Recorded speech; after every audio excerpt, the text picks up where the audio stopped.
everybody, it's Creative Corner Tea at 3, and today we are speaking to Miranda Cromwell, who I am going to try and find. Miranda Cromwell, there she is. Yeah. Hi, how you Did doing? it do it? I didn't Yeah, realise I'm all right. I know what you look like. Open to my phone. I just this one. Oh, I've never seen this person before. It's nice to meet you. You too. Hello. Sorry, I'm trying to set up my the situation, which is, there we go. That's better, isn't it? How you doing? What you doing? Where are you? I'm just in my house, like everyone else, isn't it? In the house. Yes, occupying myself with various domestic chores. Okay. Yeah. Getting any work done, or just solidly domestic chores today? I mean, work is a sort of abstract concept, I feel like, at the moment. I'm doing some things which sometimes feel like work, yeah, and sometimes I'm doing things that don't feel like work but are actually a bit like work. Yeah, all the same. All blurs into a oneer. Look at that. Thank you for taking the time to talk to us. It's really nice. We had a bit of a conversation yesterday to sort of just work out what we were going to talk about, and you want to talk about something quite specific. Do you want to intro it a little bit? Just talk about the two terms. Yeah. Oh, so like, thanks everyone for joining. I can't believe that like 56 people are watching this. That makes me feel weird. But thanks for coming. Yeah, I've been feeling, particularly in the midst of the pandemic and the civil rights movement, that it's quite weird to speak about theatre, but here we go, here we are. This is the role of art. And I wanted to talk about something that we could do practically, all of us, and something that's been bugging me for ages, which is terms like colourblind casting, and start to think, surely we can evolve this now into a place of what I've coined as conscious casting, which for me is about understanding that there are different ways and means to tell a story, and that the default position should not always be through a white gaze, through a white perspective, and we don't always like interrogate the stories and the characters to really think about where are they from, why do they look like the way they do, what impact does that have on their life experience, what are their stories, basically. And so yeah, I wanted to talk specifically about that, which we can sort of get into a bit more. Well, yeah, one of the things I found really interesting is your objections to colourblind casting, and I think some of that is really useful just to kind of go over like what can be the potential pitfalls of colourblind casting. Yeah, so for me personally, I've found the experiences of actors in a space where they're being told that their character, their race is not important at all to the story. However, that can't be the truth of a lived experience, right? So ultimately we have to use our backstories, we have to use our histories, we have to use what we're bringing into the space, and it can be quite reductive, and it can be an erasure of people's experience to say that your lived experience is not important, or it doesn't matter what happened there. And quite often what can happen with that is that the director just hasn't thought about it properly. So they've made an assumption that everybody will have the same experience, and that experience is going to be often from a white experience because that is the director's experience. So when they're telling somebody else that their lived experience is not, you know, is not that, this is the way they're telling the story, they're actually telling them to tell the story through a white experience.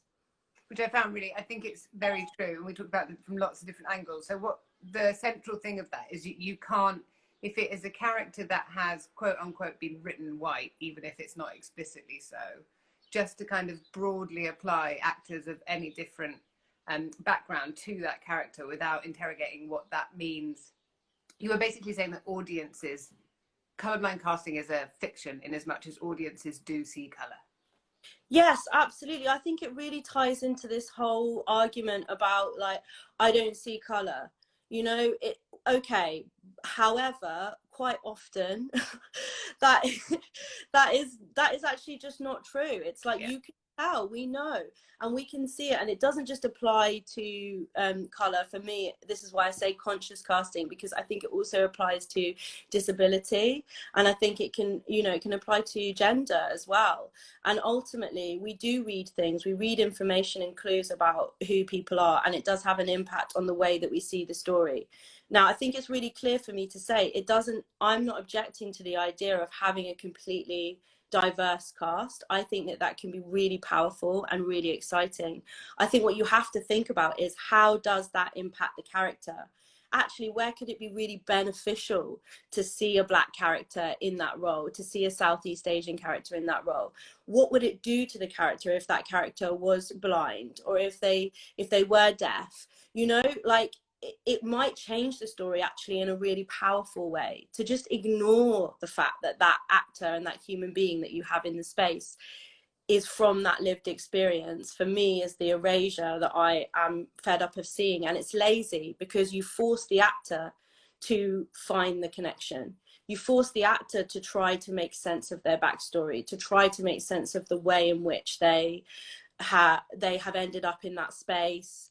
You know, otherwise you're forcing them to erase who they are in order to serve a perspective, a monolith perspective, ultimately. If that makes sense, like from one person. Things I think that are tied up in that are really interesting. I think the first one that you were just talking about is that it's about a thoroughness. So if you're going to use a Southeast Asian actor in a part, you then have to think what that does to the entire play, the entire narrative, and every other character in the play. So you have to make sure those casting decisions are made in a global way across the whole play, and that you're in control of all the narratives. So what you're saying is, to just colorblind cast, so to speak, whatever that term is, it's a lack of interrogation. Yeah, and also the whole thing as well that I find hilarious is that quite often we're talking about fictional stories, right? So there's no reason why you can't have a world in which you're saying that we don't experience racism in this world that I'm creating, in the microcosm of the play, the interpretation that I'm doing of whatever it is, could be that you are deciding not to put the perspective of that, right? So I'm just getting a question. I watched a show at the Young Vic, and the one Black character ran on to play the piano. The director told me she doesn't see Color. But it doesn't really matter whether the director does or doesn't, even though I hold my judgment about that. But because the audience does, I think that's the point. And I think it's naive to suggest the audience doesn't. But at the point that you are agreeing that the audience does, like, read a load of inferences off casting choices, and this was something we talked about yesterday a bit, you are positioning then an audience. You are having to make a decision about what inferences you think audiences make about particular casting choices. And that sort of relationship, I think, is really interesting, because you're essentially you're trying to assume audience prejudice. You're trying to get behind what audience prejudice is, and then try and speak about that bit. I think it's really like that piece that people forget, I think, maybe. Well, yeah, I think often as well is that we have to think that I mean, generally speaking, we do have an audience in mind. You know, like you're saying, yeah, directors will have an audience in mind. So they will have this idea of people that are going to come and see the play. And quite often, I think that the audience that they're picturing is a white audience. And often as well, most of the critics that we have, they're white male critics, and we worry about what the critics will say, what the critics will think. So we're already thinking from a default position, which is whiteness. And this is where, for me, I just think that we have to start questioning that default position.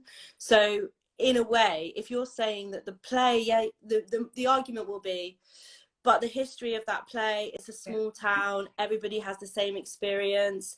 This is, yeah, that's true. But that small town with everybody from the same experience could be in Africa. It could be in the Caribbean. It could be in India. Like, it doesn't necessarily have to equate, especially with old classic plays. It doesn't have to equate that experience always has to be a white experience.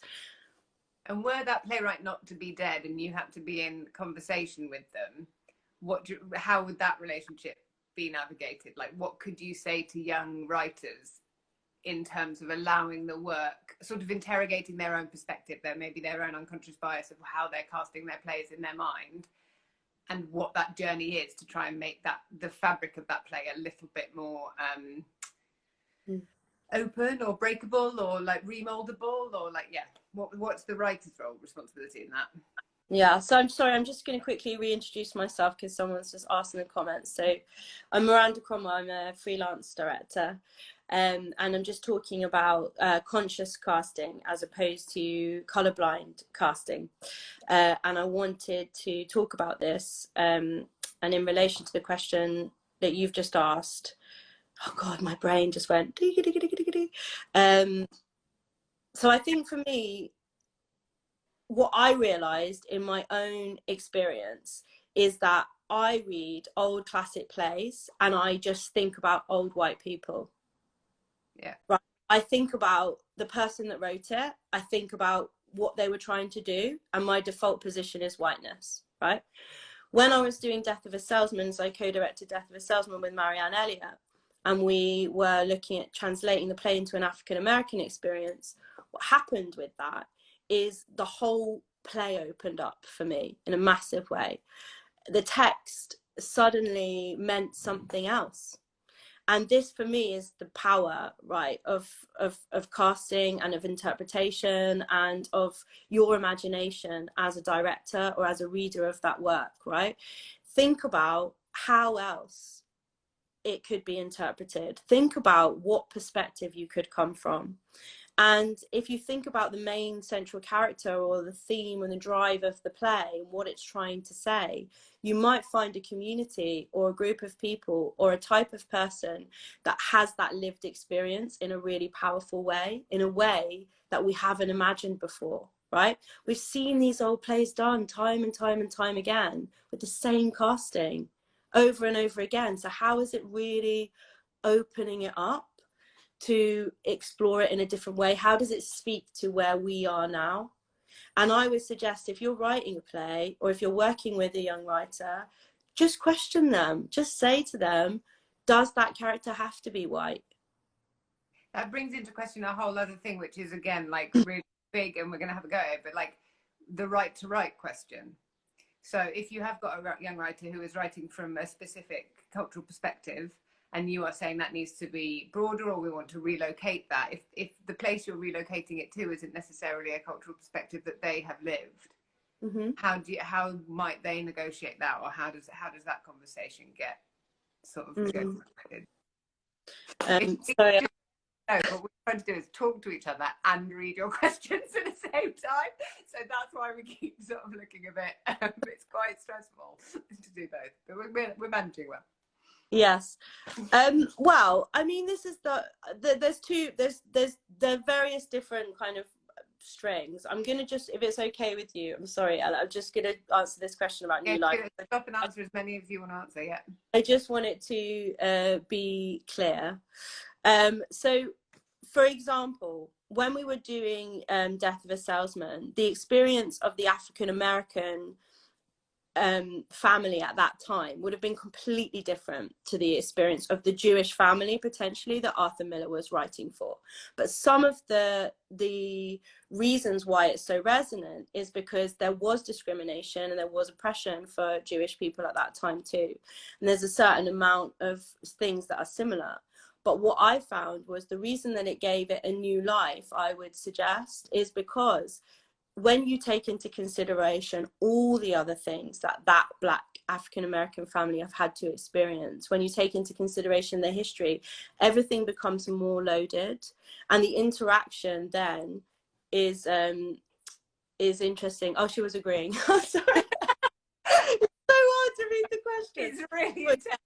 But basically that's where I got to. And then I think, okay, new writers, and you what do you do? I want to write this, but I can only write from my experience. Well, in all honesty, I would probably suggest that most people, I would hope, have friends outside of their experience, have collaborators outside of their experience. I would say if you don't know how to write it, then you should reach out to somebody who does. And you should credit them, and you should make sure that they can support you in the work. But it feels lazy to me to keep saying, well, you know, I just don't know that. I just don't understand it. I totally agree with you. Often I think it is lazy, but I think there's also a piece of like fear around it, of like, I don't have the right, like a timorousness about like, I don't have the right to do it. But what you just suggested there was collaboration, which I think is really like hugely exciting in that way, that share the credit, collaborate on it properly. If it's not a voice that you feel like you have access to, find a voice that can give you that experience and collaborate properly. And this is also where I would say like dramaturgs and directors are really essential to you as a writer, and vice versa. Like there's a connection, there's a collaboration. If you've written a play that is about an experience that you don't have, why don't you get a director who has that experience, or get a dramaturg who has that experience to help you, to support you on the journey of that. I think that it's really important that, for me, conscious casting is not about restricting what people are doing. It's about, like we said, interrogating it, being very thorough, thinking about the logic, because otherwise you're forcing actors to do that work. You're saying, don't worry about it, it doesn't matter. But of course you're going to worry about it, because you're going to worry about how it comes across to an audience. You're going to worry that your backstory doesn't feel as thorough, or doesn't feel as lived or real as other people's. So you have to consider it. I think this is right. Yeah, being open, being generous, making sure that there isn't a question that actors feel like they can't ask.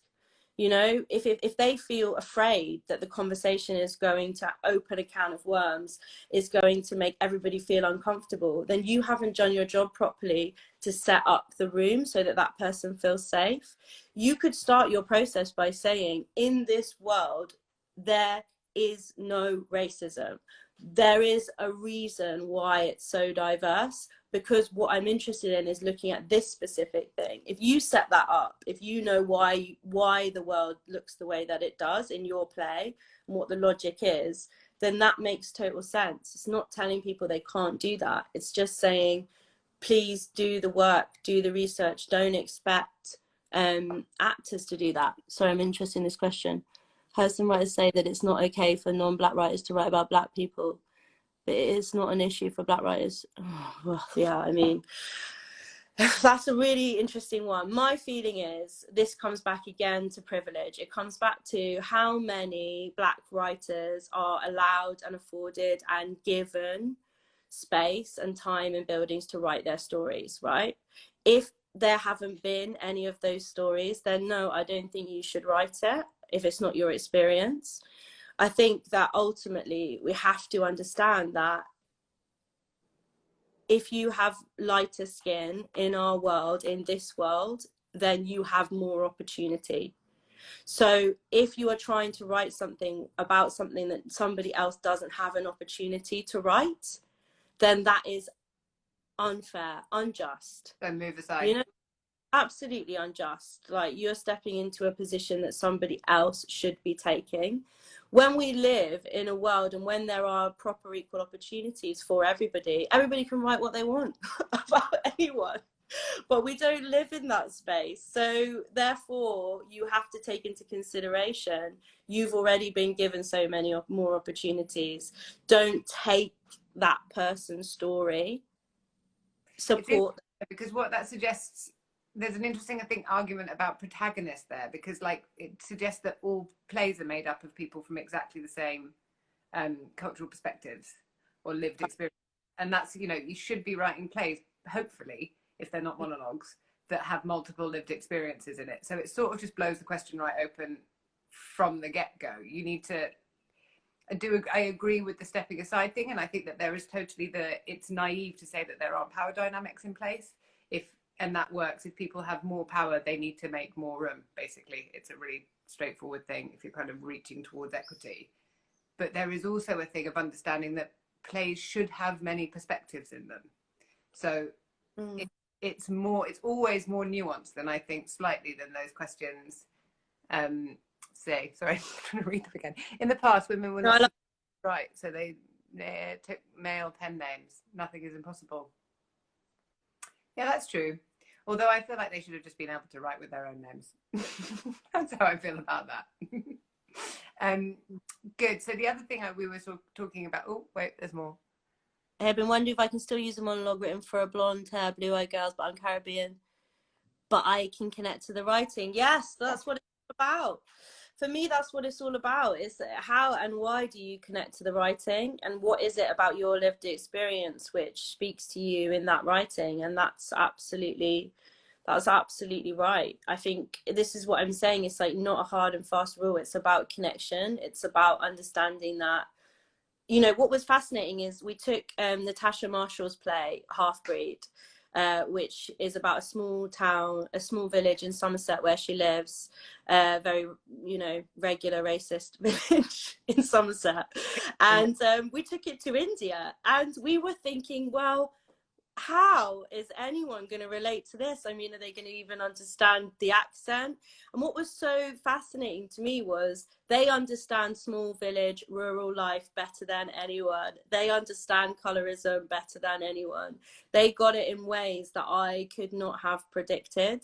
And also because you know, sex before marriage and is still illegal in a lot of parts of India where we were, and it's still illegal to be gay in a lot of parts of India where we were. The show was much more shocking and much more profound in lots of ways for the audience there. So I would say absolutely, please perform whatever you connect to, and that, you know, choose whatever monologues connect with your spirit, and think about the ways that they connect to your spirit and your culture, and don't feel that you have to perform them in a way that you have previously seen done before, or as though you are white. Perform them as though you are the person with the heritage that you have, if it connects in that way. And just quickly, if you were talking to a sort of younger generation, so people that were just assisting for the first time, or that they were trying to put work on that they felt very restricted in their power in the room, how would you suggest that generation have conversations with the power holders that they're working with in order to kind of make their politics felt and make the room more comfortable for how, you know, for their approach? Well, I think it's really interesting because I've worked for years as an assistant director and an associate director, and I've had very little power in the room sometimes, and I've had a lot of power in the room. It's really dependent on the director that you're working with often. However, you are a human being in the space interacting with other human beings, and they will ask you things. Actors, especially if you're an assistant or an associate, you'll often be rehearsing the understudy. So we were talking about Company, for example, that I was the associate on. Jennifer Siang, who is a Black British actress, she was the understudy for Rosalie Craig. So we had to have a lot of conversations about how does that experience differ? How does it change the play that she is a Black woman, which the audience will see, you know? So for me, it's like, you have much more power than you think, because people are desperate to have those conversations. They want to have them. They don't necessarily always feel that there's the time and the place to do that. Directors do need to be more open. Yeah, I 100% agree. But I would say that it starts with you as a director, as an assistant, as an associate. Be open. Be open with the actors. Be open with the director. I think challenge them in private. Directors, I'd suggest that's a good idea. You know, and say, oh, I think, and also you it's a good place for you to bring certain things up. You can say, I wasn't sure if the actor was completely comfortable with that, or I wasn't sure if they got that, or do you think that in terms of that person's experience, they have experienced racism? Do you think, you know, you can provoke questions, I think. Sort of interrogate character. And then just finally was thinking a bit about what the implications on sort of process and timeline are with that, because I do think sometimes there are decisions about casting that are made somebody's asked about the role of casting directors in this conversation, which is obviously a hugely important thing. I sometimes feel that decisions about actors are made based on availability and they're made in the audition room. And what you're saying is they have such a huge implication in terms of the logic of the story, what would you say about timeline in terms of like working with the casting director and working with the writer so that the decisions aren't being left so late? We're also just having a little... Yeah. No, there's a really good question here about male monologue. I mean, absolutely use it, and I'll come back to why. But yes, I think decisions around casting and when the casting director comes involved and all of that, yeah. So again, for me, it's about, I think you questioning all the time, you're questioning all the way through. And then I always think about a play in terms of like, what is its internal logic? What's the most important thing? What is the kind of like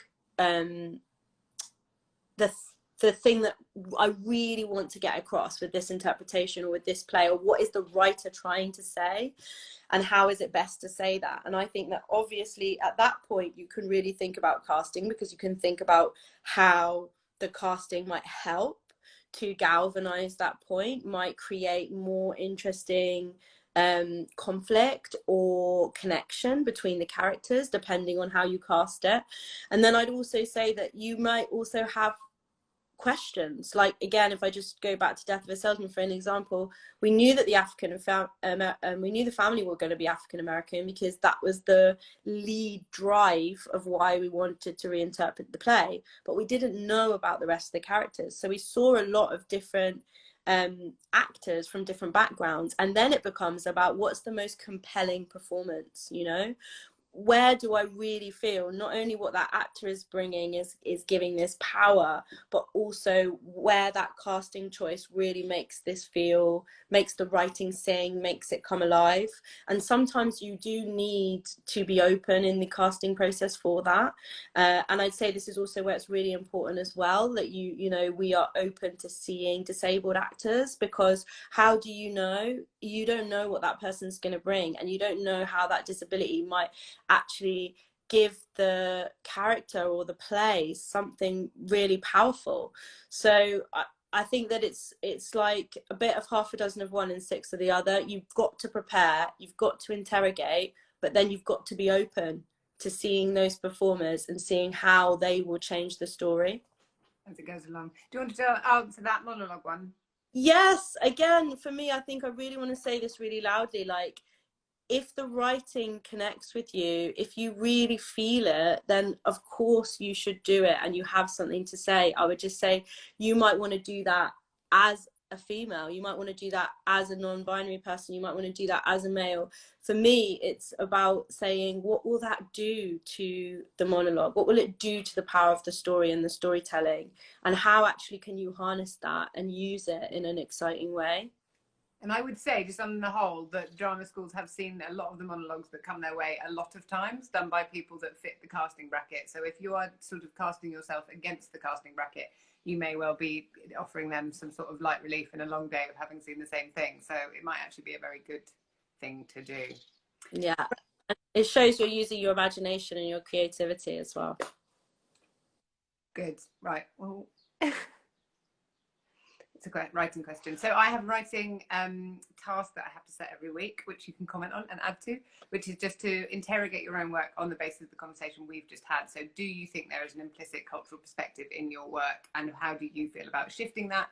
And in what ways might you make your work more open so that the cultural perspective can be altered depending on casting and in conversation with the director? As your task for this week. Is there anything else you'd like to say? And thank you very much. No, I'd just like to say thanks so much for joining in. Thanks for your questions. I'd say, you know, just, yeah, stay open. I think exciting to just read plays with fresh eyes.